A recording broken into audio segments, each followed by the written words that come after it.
Maybe like me, you feel like you're a failure at relationships and wonder what's wrong with you. Well, I'll tell you, nothing. Nothing is wrong with you, my dear. None of my relationships were a waste of time or a mistake, and neither were yours. I wasn't a failure at relationships, and neither are you. Each relationship helps us become masters of ourselves. Each relationship helps us create, through desire, the partner of our dreams. We're taught to believe in the fairy tale, the happily ever after, and it does exist, I assure you. However, in my experience, it was the journey of life that made the fairy tale come true. When my marriage of 22 years ended in a bitter divorce, I was really scared to get back on the proverbial horse and open my heart to another. I remember telling my lawyer that I would never get remarried, and I meant it. After focusing for 5 years on healing, I thought I was finally ready to dip my toes back into the dating world. And in no time at all, I was in a relationship that ended like a train wreck. A couple more years of healing and living like a hermit, and I once again opened my heart to another. This time it ended with a bang within only a few months. Feeling like a failure at relationships, I decided it was best to simply focus on me and my healing journey.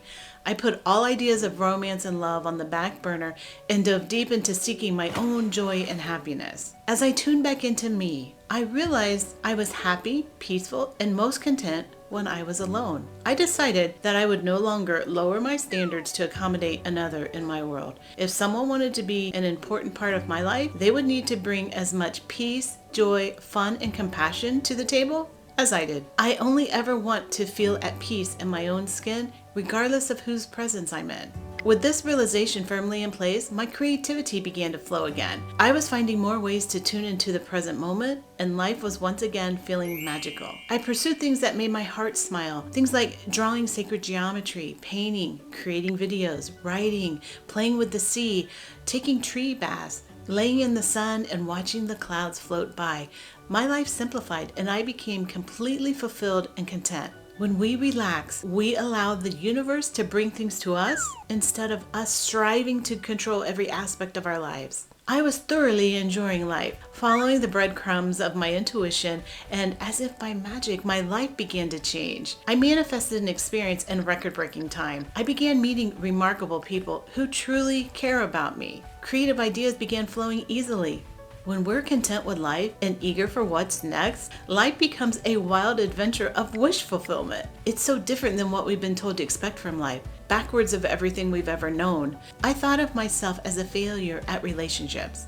I thought I had wasted so much time and given my heart to all the wrong people, when in truth, each relationship was a stepping stone out of the imprisonment of this false reality. Every day of the 22 years I was married, I was creating my happily ever after relationship energetically. Every time my heart was hurt, caused me to desire someone who would always protect my heart. Every time I was diminished by my husband's insecurities, caused me to desire someone who would build me up and never ever tear me down. Every time my husband put himself above and before me, caused me to desire someone who would honor and respect me as an equal. Every time my past partners would steal my energy, draining me and damaging my body, caused me to desire someone who would protect my body as the sacred vessel of the divine feminine energy that it is. Someone who would join my energy and be energized alongside me. If, like me, you came here to experience happily ever after, you will, but only after overcoming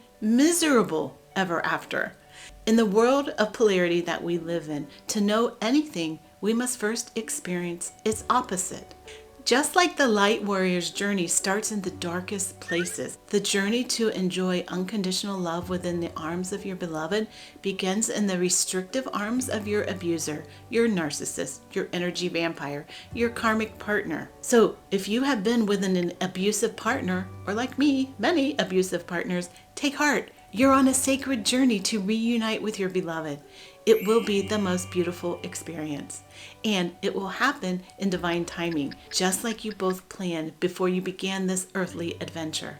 Every moment of enduring what we don't want only takes us that much closer to the life we do want. There is a divine process. There is perfection in the journey. Stay the course and trust everything your heart desires is coming to you in divine timing. If you are scared to get back on the proverbial horse and open your heart once again to possible heartbreak, remember who you truly are, a spark of the divine, having an experience, exploring a world of polarity and endless possibilities. Until next time, be gentle with yourself and remember, you're so much more than you've allowed yourself to believe.